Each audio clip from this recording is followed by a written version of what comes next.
이 시간 사용관 차장 백대윤 대표에 나왔습니다. 어서 오세요. 안녕하세요. 안녕하세요. 네, 안녕하십니까. 두 분과 함께 정리할 종목들 그리고 시장 상황들 하나씩 보겠습니다. 첫 번째는요. 현대차를 보도록 할게요. 증권가에서는 실적에 대해서 좋은 이야기들 나오고 있고 저평가다. 오히려 매수해야 된다라는 이야기가 나오고 있는데 투심은 반대로 가고 있나 봐요. 오늘도 하락하고 있습니다. 두 분이라면 이 현대차를 어떻게 하시겠습니까? 의견 주시죠. 네, 낙폭과대 저평가주다라는 의견이에요. 근데 그 의견엔 일치하고 안 살래요 할 수도 있잖아요. 이 투자 의견에 대해서도 동의하시는지요? 네, 현대차 지금 사실 20만 원 부근까지 가면서 네. 상황 반전 조금 하나 기대를 조금 했었는데 장이 밀리면서 좀 같이 밀리는 모습을 조금 보여주고 있습니다. 아직까지 조금 해결이 되지 않은 IRA 이슈, 그 다음에 이제 이런 거를 좀 유예시키려고 하는 움직임이 지금 현재 계속 나오고 있고요. 그에 따라서 현대차도 지금 2025년까지 공장 예정 부지를 최대한 빨리 확보를 해가지고 진행하려고 하고 있습니다. 따라서 지금 현재 조지아주에 있는 전기차 전용 공장을 지금 건설할 예정인데 10월부터는 이제 하이브리드 차도 그다음 12월부터는 제네시스 GV70도 현지 생산을 좀 빠르게 시행하려고 하고 있습니다. 마찬가지로 지금 반도체 차량이 지금 공급이 조금 부족했었는데 이 부분이 조금 해소화가 되면서 백오더 물량에 대한 기대감도 아직까지 여전하기 때문에 또한 환율도 지금 굉장히 현대차에 또 우호적이긴 합니다. 그래서 지금 많은 레포트에서 컨센서스 대비 상회할 것이라고 하는 예측이 굉장히 많이 나오고 있는 상황이고 그와 반면에서는 또 이제 수소차나 아니면 이제 하반기에 출시된 제네시스와 관련해서도 꾸준하게 매출이 상승할 거라고 기대가 되기 때문에 현대 지금 조금 낙폭이 조금 크긴 하지만 분할적인 매수에서 조금 접근을 한다라고 하면은 3분기 실적 공개 후에는 좀 양전환 할 수 있지 않을까 생각이 됩니다. 네. 오늘 저희가 리포트로 기아 이야기도 해봤어요. 네. 기아랑 현대차랑 다 시선이라고 해야 되나 전망이라든가 네. 크게 다르지가 않잖아요. 그렇죠. 그 리포트 역시도 좀 실적에 대한 좋은 전망을 했는데 주가는 오늘 내렸습니다. 사용가 사장님도 오를 주신 만큼 이 자동차주에 대한 이야기는 어떻게 가져갔을까요? 글쎄요. 지금 사실상 매수를 권하기 쉽지 않은 지수대라는 거는 분명한 것 같습니다. 그렇다고 해도 일단은 현대차나 기아차 지금 높아진 위상이라던가 현재 인센티브 이런 부분들도 사실 기아가 인센티브를 덜 지급하고 있다고 해요. 현대차보다도요. 그래서 아우이라고만 생각했었던 기아도 같이 올라오면서 전반적으로 현대차 그룹 자체가 위상이 높아지고 있고 걱정되는 IRA 쪽은 사실상 보조금 혜택들을 제대로 받을 수 있는 조건들을 갖추기가 또 쉽지 않다라는 평가를 받고 있어요. 그렇다고 하면은 충분히 조지아 공장이 완공될 때까지도 버티면서 대기 수요들도 많이 있는 그런 상황이기 때문에 충분히 감내할 수 있을 만한 수준이라고 생각이 되고요. 거기다 환율 레벨조차도 굉장히 이 그룹들을 도와주고 있는 그런 상황이기 때문에 힘들지만 최대한 좀 천천히 현대차는 분할 매수를 지금부터 해도 괜찮지 않을까. 왜냐하면 하단이 한 16만 원대를 깨지는 않을 것 같아요. 제가 생각했을 때는 개인적으로. 그래서 지금부터 16만 원 부근까지 좀 모아가는 전략으로 가봐도 되지 않을까라고 보고 있습니다. 네, 참 무언가를 사기 애매한 타이밍이긴 한데 그럼에도 현대차, 기아에 대해서는 두 분 모두 다 긍정적인 의견 주셨고요. 두 번째, 파세코로 한번 넘어가 보겠습니다. 오늘 파세코가 석유난로 수출 호조 이야기 때문에 그러니까 겨울이니까 춥고 무언가 난방은 떼야 되는데 가스요금 오르니까 석유난로가 팔린다. 이 이야기 때문에 오늘 급등을 쏘아 올리고 있습니다. 사실 여름 수혜주인데 여름에 활약하지 못했던 종목이었거든요. 이 종목 어떻게 할까요? 다시 여름 수혜주처럼 겨울 수혜주에 톡톡히 상승을 누릴 수 있을까요? 두 분의 의견 보시죠. 의외네요. 저는 사실 오늘의 이런 강한 상승을 보면서 요거다. 겨울 수혜주 요거다 이 생각을 했는데 아니었나요? 글쎄요. 수혜라고 표현하면은 수혜가 될 수도 있을 것 같은데 기사 내용을 보니까 한 100억 정도를 상회하는 매출이 이제 1월에서 9월까지 나타났다고 합니다. 그렇다고 하면은 이 분기 매출을 살펴볼 필요가 있을 것 같아요. 대략적으로 봤을 때 지금 한 600억, 800억, 500억 이런 식으로 조금 분기마다 편차가 있습니다. 근데 이런 상황에서 50% 증가해서 이게 100억이 됐다라고 하면은 대략적으로 한 70억 정도가 나왔던 매출에서 그만큼이 증가가 됐다라고 보는 게 맞을 것 같아요. 그렇게 봤을 때에는 과연 지금의 매출에서 얼마나 더 크게 증가가 될 수 있을까? 라는 부분들을 분석을 해볼 수밖에 없는 상황이고요. 최근 들어와서 상반기의 영업이익이 굉장히 많이 무너졌습니다. 지난 상반기에는 70억 이상씩 1분기, 2분기 나왔었어요. 그런데 이번에는 1분기 8억, 2분기에 영업이익 33억밖에 나오지 않고 있는 이런 상황에서 이런 것들은 단기적인 이슈가 될 수밖에 없다라고 생각이 되고요. 더군다나 시장 상황이 좋지 않다 보니까 급등했다가 결국은 5일선을 뚫지 못하고 마감을 하게 되는 그림이 나올 수도 있을 것 같아요. 그러면 거래량은 증가하면서 끝났음에도 불구하고 오늘 딱히 어떤 주체가 주도적으로 매수를 하고 있는 것도 아닌 것 같거든요. 그렇다고 했을 때는 너무 단기적인 이슈에 들어갔다가 만약 팔고 나오신 분들이라면 괜찮겠지만 지금 5일선이 막히는 구간에서 신규 매수를 단행하는 것은 별로 좋은 생각은 아닐 것 같습니다. 네, 그래서 오늘 장의 신규 매수는 아니다. X 의견 들어봤고요. 마지막 세 번째 종목 NC소프트로 볼게요. 내년 신작 출시 기대감 유효할까요? 사실 이 질문을 계속 드리는 것도 좀 죄송스럽긴 한데 네, 한번 보겠습니다. NC소프트에 대한 두 분의 의견은요? X입니다. 실제로 신작 출시 기대된다라는 뉴스가 나왔고 특징주로 거론되긴 했지만 그 강도를 보면은 아 이제 많이 투심이 돌아섰구나라는 게 느껴졌어요. X에 대한 이유는요? 네, 사실 지금 금리 인상기이죠. 이제 네. 성장주들이 밸류가 지금 재평가되고 있는데 특히 현재 지금 게임주들의 지금 주가 흐름이 굉장히 좋지 못하고 있는 상황입니다.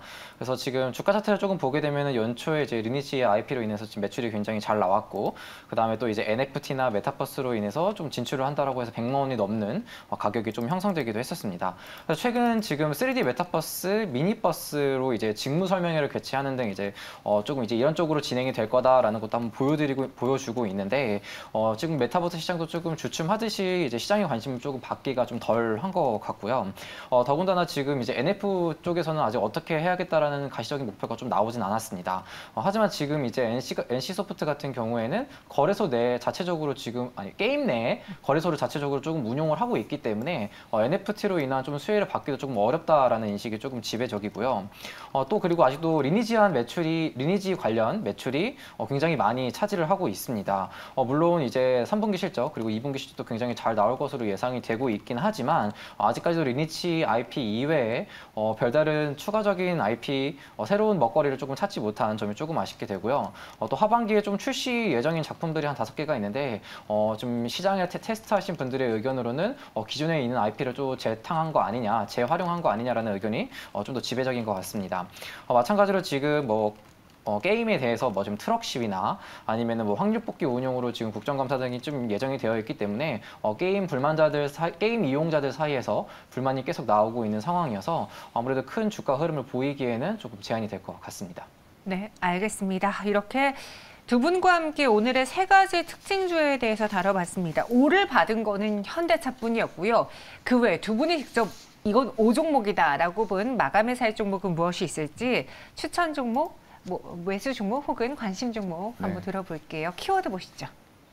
다음 주장에 미리 보기 아픈 건 싫어라는 키워드와 향후 신약 밸류라고 했습니다. 두 분 모두 다 약간 제약 바이오 쪽 아닙니까? 아닐 것 같아요. 네. 아닐 것 같아요? 네. 너무너무 어렵게 나오는데 어떤 종목인지 열어보도록 하죠. 덴티움, 셀트리온. 어떻게 보면 약간 맞네요. 그쪽, 여기도 의료고요. 셀트리온인데 셀트리온이 그렇게 올라가다가 꺾일 때는 막 우수수 떨어지더니 다시 좀 정신을 차렸는지 이 시장에서 버티고 있습니다. 네, 맞아요. 잘 버텨주고 있고요. 일단은 올라갈 만큼 올라갔던 것 같아요. 단기적으로 시장이 좋지 않을 때 쭉 올라가다 보니까 이제 매물대 상단에 막혔죠. 딱 21만 원 여기에서는 한번 정리를 살짝 해주셨으면 좋았을 것 같아요. 그랬다 121선이 무너지고 다시 회복하려는 움직임들이 나오고 있는 그런 상황입니다. 내용적으로는 일단 베그젤마, 아바스틴 바이오시밀러인데요. 이쪽에 대해서 미국의 FDA 판매허가 승인이 됐고요. 국내 식약처에서도 품목 허가 획득을 했습니다. 이렇게 되면은 13년도에 램시마 출시한 이후에 무려 6개의 바이오시밀러 제품을 전 세계로 진출시키는 쾌거를 이뤄왔어요. 이럼에도 불구하고 외국인들의 공매도가 굉장히 누르고 있었던 그런 종목이었는데요. 이런 것들이 이제 조금씩 해소될 때가 다가오고 있지 않나. 물론 이제 시장 상황이 좋지 않다 보니까 단기간에 빠르게 해소가 될 거다라는 말씀은 못 드리겠지만 내용적으로 봤을 때는 충분히 해소가 될 만한 내용들이 펼쳐지고 있는 것 같습니다.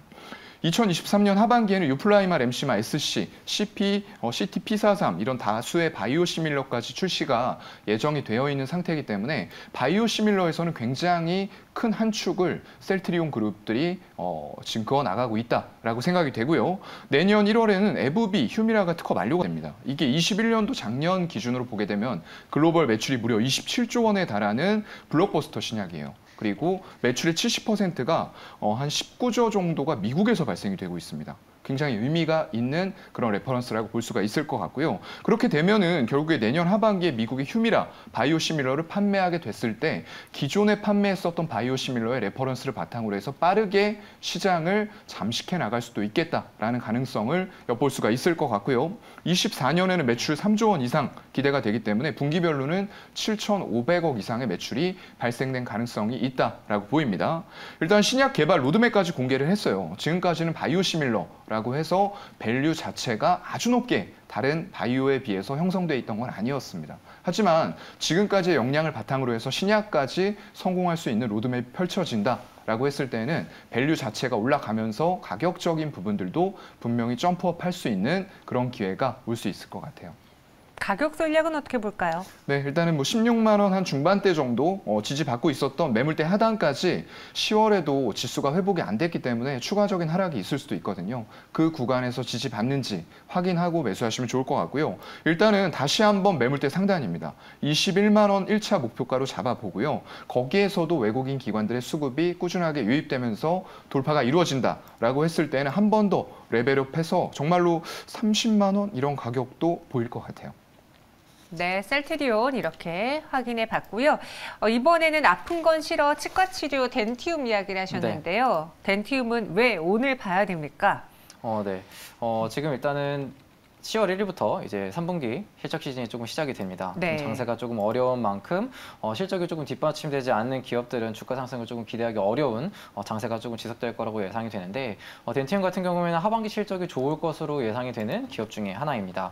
일단은 치과 치료의 경우에는 소득 수준과 조금 관련이 많은데 보통 이제 충치 치료라고 하는 것은 이제 대부분 소득 수준과 상관없이 좀 평준하게 조금 이루어지고 있습니다. 하지만 이제 임플란트나 아니면 교정 치료 같은 보철 치료 같은 경우에는 소득 수준과 굉장히 밀접한 연관이 있어서 점차 고령화되는 사회 그리고 소득 수준의 상승에 따라서 수혜주로 조금 자리를 잡고 있습니다. 그에 따라서 조금 이제 관심을 가질 수밖에 없는 게 당연히 이제 임플란트인데 역시 고령화 조금 추세로 임플란트 추세도 조금 증가하는 추세이고요. 더군다나 이제 아시아 특히 인도나 아니면 베트남 그다음 중국 쪽에서 소득 수준 향상으로 매출 비중이 점차 확대되고 있는 모습을 조금 보이고 있습니다. 일단 수출 비중이 굉장히 높은 기업인데 이제 덴티움 같은 경우에는 국내 시장 2위, 그다음에 글로벌 시장 6위를 차지를 하고 있습니다. 이제 임플란트 업체들도 우리나라 임플란트 업체들이 대부분 그렇듯이 이제 중국 내 수출 비중이 굉장히 높은데 40% 이상을 차지를 합니다. 그런데 이제 올해 8월에 중국에 이제 VBP 물량 기발 조당의 이제 이슈가 있으면서 정부가 대량 구매를 해서 가격을 조금 통제를 하겠다라는 이슈로 주가 하락 국면이 조금 있었습니다. 하지만 조금 이제 자세하게 뉴스를 조금 뜯어 보니까 수익성 악화로 조금 이루어질 수 있다라고 해서 주가가 조금 하락하였는데 시간이 지나면서 이러한 영향이 조금 적을 것으로 영향이 조금 비춰지고 있는 모습입니다.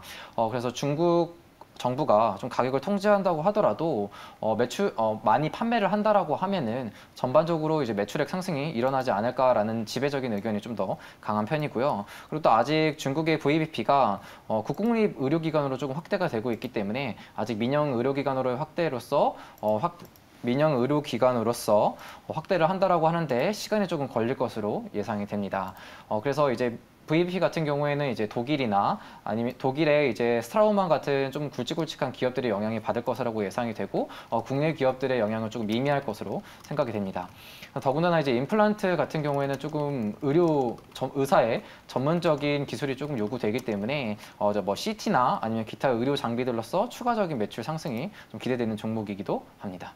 가격 전략 이야기해 볼까요? 네, 현재 지금 8월 VBP 이슈로 조정 국면에 있었는데 다시 상승을 하다가 지금 120일 국면에서 지금 다시 지지를 받고 있는 모습입니다. 지금 현재 종가 부분에서 조금 매수를 진행을 하시고 목표가는 전고점인 97,000원, 손절가는 이제 120선이 무너지는 79,000원대로 자리를 잡고 운용을 하셨으면 좋겠습니다. 네, 알겠습니다. 덴티움까지 살펴봤습니다. 그럼 이번에는 수급을 한번 넘어가 볼게요. 오늘 장 마지막에 상승 전환을 좀 기대해 봤는데 생각보다 코스피 상승 전환이 너무나 어렵습니다. 오늘 기관의 매수 매도 동향 짚어볼까요? 네, 전체적으로 수급은 나쁘지 않은데 문제는 이제 외국인과 기관들이 올려서 사주지 않는다. 네. 가장 큰 문제인 것 같고요. 그래도 그나마 좀 사고 있는 외국인들이 사고 있는 종목들 좀 살펴보면요. 지금 한국전력을 한 63만 주 정도 2시 반 기준으로 매수 추정이 되고 있고요. 그 밑으로는 또 금양 같은 종목들. 정말로 이제 많이 올라 있지만 이렇게 변동성이 심한 장세다 보니까 외국인들도 짧게 이런 쪽에서 매매의 기회를 찾고 있는 것 같고요. 오랜만에 두산에너빌리티의 매수가 좀 들어왔네요. 53만 주 이상의 매수가 들어온 것으로 추정이 되고요. HMM도 40만 주가량의 매수세가 붙었습니다. 이제 민영화 이런 부분들이 좀 이슈가 되고 있다라고 보여지고요. 그 밑으로는 삼성 엔지니어링, 플랜트 수주 이런 쪽의 기대감들이 좀 살아있는 그런 상황들인 것 같고요. KT도 또 매수가 들어왔어요. 전통적으로 오늘 삼성전자 이런 쪽이라던가 KT 같은 약간은 굴뚝주, 좀 대형주 이런 쪽들의 수급들이 붙는 모습들은 살짝 나타나고 있는 것 같고요. 그 밑으로는 SK텔레콤이 또 위치해 있습니다. 그래서 통신 3사에 대해서 오늘은 외국인 기관들이 좀 매수하는 이런 모습들이 나타났다라는 게 특징적이고요. 매도한 종목 살펴보면은 페노션을 100만 주 정도 매도를 한 것 같아요. HMM은 매수를 했는데 또 페노션에 대해서는 매도가 나오고 있는 이런 상황인 거죠. 둘 다 운임은 빠지고 있습니다. 상하이 운임 지수도 그렇고요. 발틱 운임 지수도 마찬가지고요. 현대 로템도 오늘은 외국인들의 좀 차익 실현이 많이 나왔던 것 같아요. 45만 주 가까이 매도를 했는데 기관 쪽에서는 또 현대 로템을 조금 받아주는 듯한 모습들이 나왔습니다. 그 밑으로는 한온 시스템, 전기차 관련주로 볼 수 있는데요. 40만 주가량의 매도가 나왔고요. 카카오뱅크도 역시나 여전히 외국인들의 지분 줄이기는 현재 진행형인 것 같아요. 36만 주 이상의 매도가 나온 것으로 확인이 됐고요. 기아에 대해서도 24만 주의 매도세가 출회가 된 것으로 확인이 되고 있습니다. 네, 이번에는 외국인의 매수 매도 주요 종목을 보겠습니다. 이들이 사고판 종목 소개해 주실까요? 네, 일단 외국인의 매수 종목으로는 대한전선하고 네. 조강 ILI가 있습니다. 일단 대한전선의 경우에는 현재 지금 5거래 연속으로 매수가 조금 들어오고 있고요. 일단 초과학 케이블, 전력 케이블 제조회사로서 원자재 가격의 큰 변동성이 조금 큰 기업입니다. 중국 코로나 봉쇄 이후에 이제 원재료를 많이 차지하는 구리 가격이 조금 하락을 하면서 회계장부에 조금 손실을 입었었는데 구리 가격이 지금 현재 소폭 반등을 하면서 하반기에는 매출이 조금 더 잘 잡힐 것으로 예상이 되는 기업 중에 하나입니다. 그 다음으로는 조강 ILI가 있는데 현재 5거래일 연속으로 매수가 들어오고 있습니다. 산업용 밸브를 제작하는 업체이고요. 현재 지금 LNG선이나 원자력이나 높은 안정성과 기술력을 요구하는 고부가치 산업에 조금 집중을 하고 있는 기업입니다. 그래서 고부가치 산업으로 조금 모멘텀이 확장될 거라고 생각이 되고요. 또 특징적인 거로는 이제 소형 모듈 원자로 SMR에 파이로트 구동 밸브라고 해서 국산의 개발에 조금 국산의 개발에 착수를 하고 있습니다. 만약에 이제 소형 원자로가 지금 현재 유럽이나 아니면 프랑스 쪽에서 좀 이슈가 되고 있기 때문에 새로운 이제 국산화가 성공이 한다라고 하면은 새로운 매출액 증대가 기대가 될 것으로 예상이 되고 있습니다. 외국인 매도 종목으로는 현재 제주은행에 있습니다. 현재 2거래일 연속으로 매도가 나오고 있고요. 오늘 좀 금융 지주사 쪽으로 매도 물량이 굉장히 높은 날인데 BNK 금융주주나 아니면 우리 금융주도 제주 금융주주 다 비슷한 흐름을 조금 보이고 있습니다. 금리 인상의 수요지로서 이제 앞으로 이제 페드가 금리를 올리고 우리나라도 기준금리를 올릴 것이라는 예상으로 조금 수혜 종목으로 주가가 많이 좋은 흐름을 보였었는데 아무래도 이제 이런 거에 대한 차익 매물이 조금 실현이 될 거라고 예상을 하고 하반기에는 이제 예대금리 차로 인해서 매출 개선이 조금 이루어질 거라고 생각이 됩니다. 그다음 마지막으로는 세원 ENC가 있는데 지금 현재 2거래 연속으로 매도가 나오고 있습니다. 방막 플래시블 OLED 광치료 패치가 현재 이제 FDA 승인 완료가 되었다라는 기사와 함께 이제 이슈가 됐던 종목인데 뭐 피부 치료, 그다음 뭐 미용, 그다음 뭐 두피 쪽으로 조금 활용이 되는 제품입니다. 그래서 재료 소멸에 따른 차익 매물이 조금 실현된 것으로 생각이 되고요. 지금 현재 충남 홍성에 제조 시설, 그다음에 설비 라인을 지금 구축하고 있고 올해 말이나 아니면 내년 초에 지금 상용화가 예정이 되어 있기 때문에 하반기 때 조금 실적을 개선하는데 양호할 것이라고 생각이 됩니다. 네, 이렇게 양시장에서 외국인과 기관 투자자들의 매매 동향 봤습니다. 오늘 시장에서 좀 눈에 띄었던 게 반도체주가 좀 살아나고 그동안 좀 올랐던 엘젠솔이라던가 셀업체들이 또 추가적인 하락이 나왔다라는 것 같아요. 네, 맞아요. 좀 그런 흐름들이 나왔고요. 일단 네. 근데 이게 지속적으로 10월에도 계속 이어질까라는 부분에 대해서는 여전히 좀 퀘스천 마크를 달 수밖에 없을 것 같아요. 오늘 삼성전자에 대해서 아까 말씀드렸던 대로 네. 매수들이 조금 잘 들어온 편이에요. 그러면서 SK 하이닉스도 그렇고 삼성전자 보게 되면 아침에는 외국인들이 많이 팔았습니다. 거의 제가 확인한 거는 100만 주 이상 팔다가 이게 점차 매도 물량이 줄어들면서 2시 반 기준으로는 거의 순매도가 없이 0까지 왔었거든요. 근데 기관 쪽에서 투신 위주로 그리고 연기금이 같이 매수하면서 오늘 시장 대비해서는 조금 좋은 모습들이 나왔던 것 같아요. 네, 알겠습니다. 마지막으로 동시효과 구간 분위기 보도록 하죠. 코스피, 코스닥 거의 상승까지 문 앞까지 왔었는데 다시 하락으로 전환이 됐습니다. 코스피는 0.76% 내리면서 2154.79포인트, 결국 이번 주 2200선 밑에서 마감을 준비하고 있고요. 코스닥은 672선까지 내려오면서 0.45% 하락합니다. 마감 동시효과 함께 하셨습니다.